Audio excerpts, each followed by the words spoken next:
September 26th, 2024.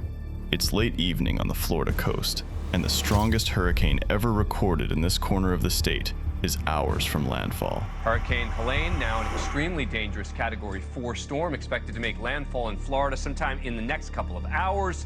60 counties under a state of emergency. This is a monster storm. For days, forecasters had watched Helene grow. What began as a tropical wave in the Western Caribbean had exploded over record-warm Gulf water into a Category 4, a 400-mile-wide monster. By landfall, evacuation orders had emptied the Florida coast, and the worst was still hundreds of miles away. There are warnings across the entire Florida peninsula right now. Again, Helene moving into the Gulf, expected to intensify rapidly, and the time to prepare will quickly run out. This is a fast-moving storm. By the next morning, the storm climbs the southern Appalachian Mountains as a tropical storm. 500 miles inland, the rain that started 2 days earlier is still falling.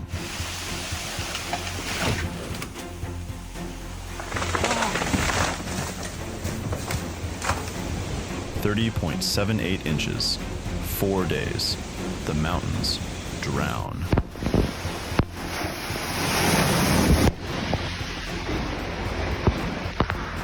Forecasters had never seen rain like this fall on the Appalachians. The mountain rivers had never crested above the records of 1916. Asheville had not lost contact like this in a century, and the rivers had not yet peaked. The wind never reaches Asheville with full force. The water comes anyway. This is the story of the storm that drowned the Appalachians.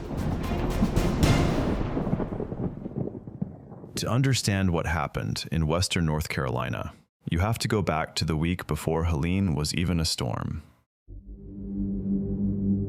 In the days before Helene formed, a stalled cold front sat across the southern Appalachians.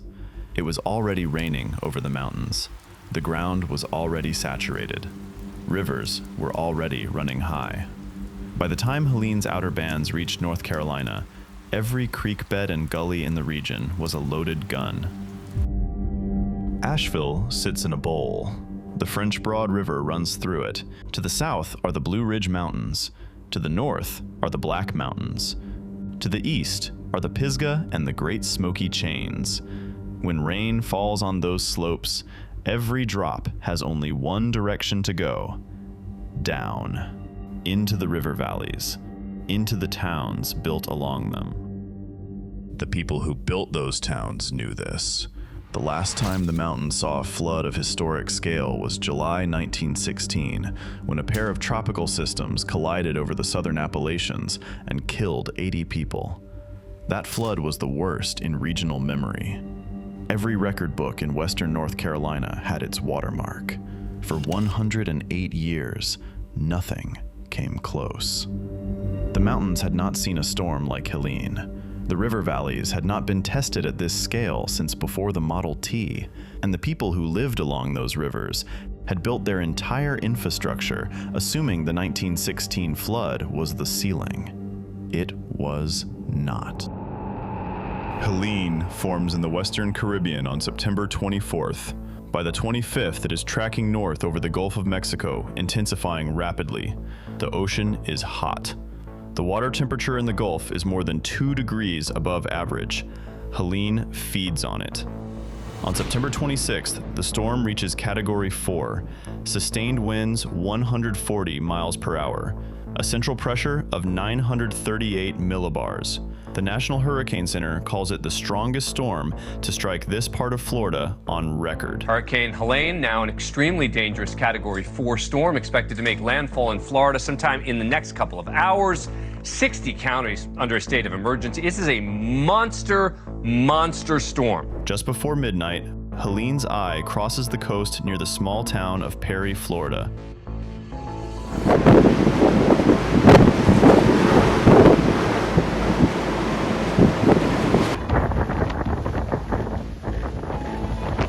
Storm surge in Taylor County reaches 15 feet. Coastal communities are erased in the dark. But Helene's worst is not at the coast.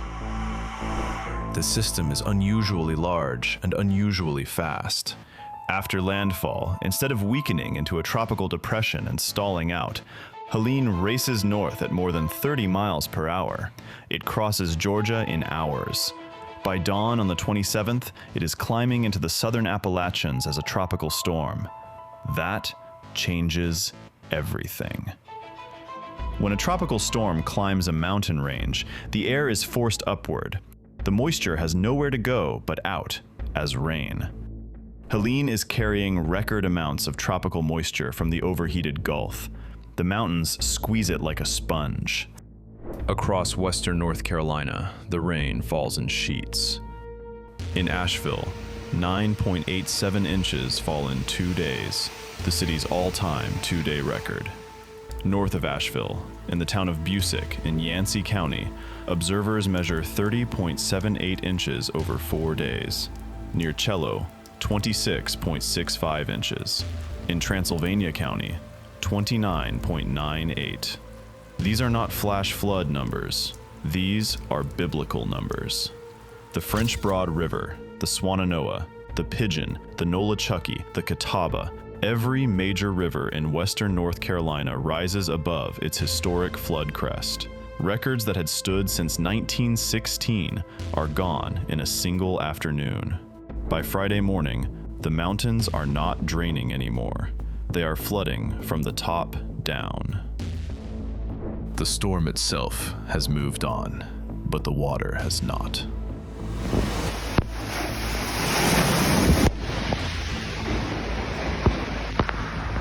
I'm okay. My car's gone. In Asheville, the French Broad rises into Biltmore Village. Restaurants, art galleries, breweries that line the river are gone under brown water within hours. Baby, miss us. It's gonna hit the pool though right here.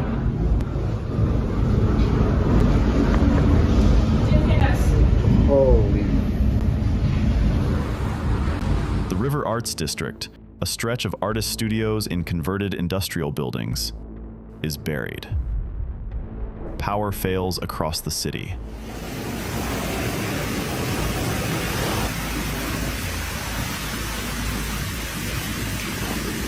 Cell towers go silent. By midday Friday, Asheville is cut off from the outside world.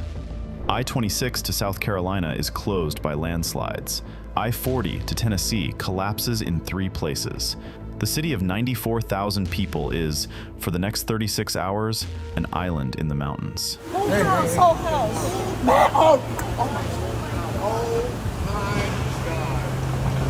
In the small town of Chimney Rock, on the Broad River, the water arrives faster than anyone has ever seen it.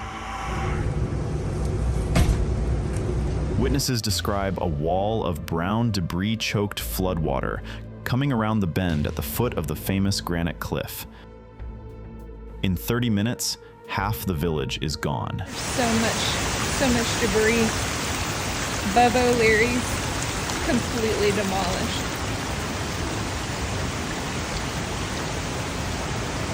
Riverwatch, we were staying right there in that little place. Look at all the stuff, you guys. A third of its 46 businesses are erased. Cars are stacked against trees. The main street is rebuilt by the river into a gravel bed.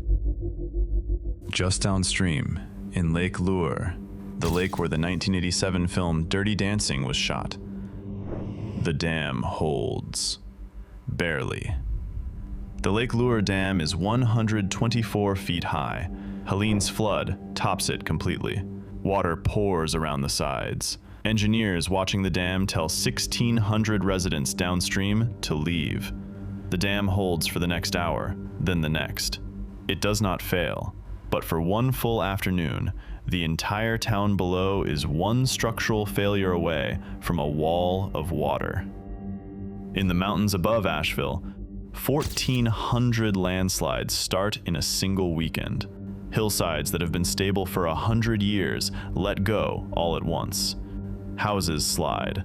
Roads collapse mid-air. A section of I-40, the main artery between North Carolina and Tennessee, falls into the Pigeon River Gorge. 6,000 miles of road, 1,000 bridges, 126,000 homes. The numbers come later.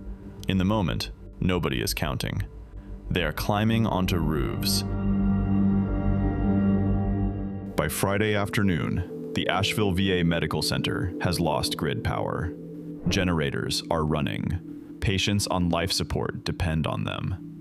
The hospital is not going to last more than another 24 hours without external power restored.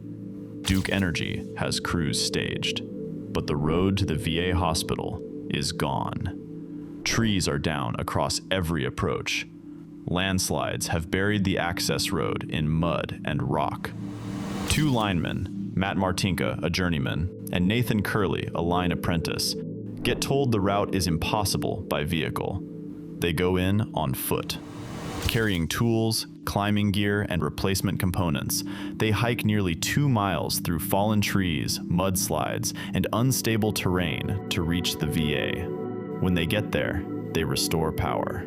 The patients on life support keep their machines running. It was a pretty good feeling. I mean, I feel like we, in our own way, gave back. I mean, them guys have given so much, so in our own way, we gave it back to them. Martinka and Curley did not have to walk into a destabilized mountain to do that. They could have waited for the roads to be cleared. Veterans on life support would not have lasted that long. They walked. In the flooded valleys of Buncombe and Yancey counties, Matthew Mozzie, the chief of the South Orange Rescue Squad and the lead rescue technician for one half of the North Carolina Helicopter Aquatic Rescue Team, spends the next 10 days in the air. Boat operations, helicopter hoists, swift water extractions from rooftops. By the time he comes off the line, Mozzie has personally helped pull nearly 600 people out of the flood. In Asheville itself, on the morning the rain finally stopped, Gustavo Ponco Bermejo is one of the first people moving. He directs a nonprofit called Beloved Asheville. Within hours of the water cresting, Ponco and his volunteers are at the doors of shelters, of trailer parks, of the working class neighborhoods on the south side of the city, places where the official response would not arrive for days. They bring food, they bring water, they bring formula for infants. They keep showing up for weeks. These were not soldiers. They were a lineman, a rescue diver, a nonprofit director. They lived in the mountains, and the mountains were drowning, so they went to work. They work all their life to have all the possessions that they have, and in one day, in one morning, they lost everything. My only work is to think about how I can help.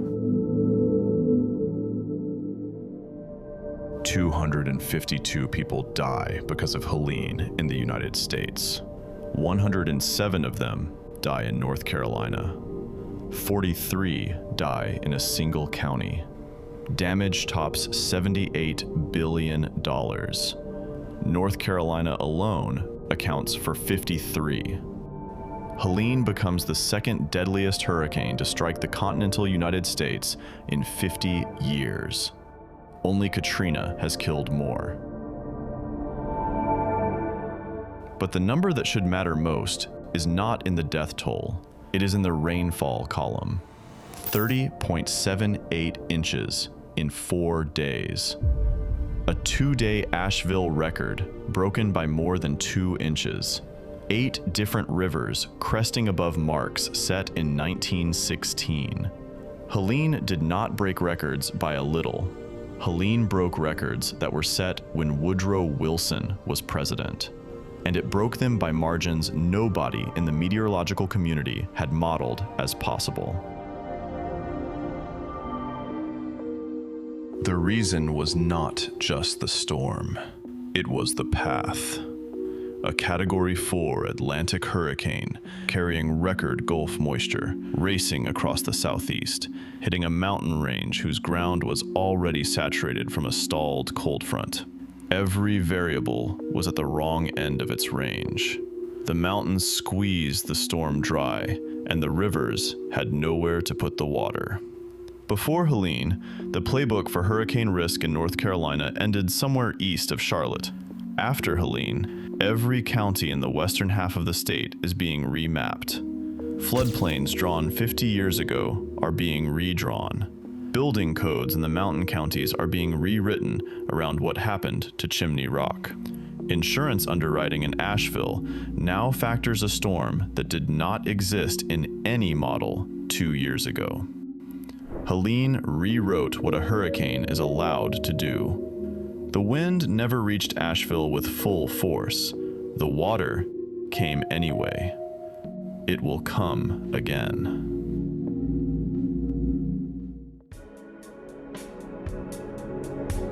The floodwaters eventually receded, but the people who lived through Helene are still rebuilding. Our team spent countless hours researching, writing, animating, and editing this story. If you want to help us continue making documentaries like this, the best thing you can do is support the channel. A like, a comment, or a share goes a long way. And if you've watched all the way to this point, thank you. It genuinely means a lot.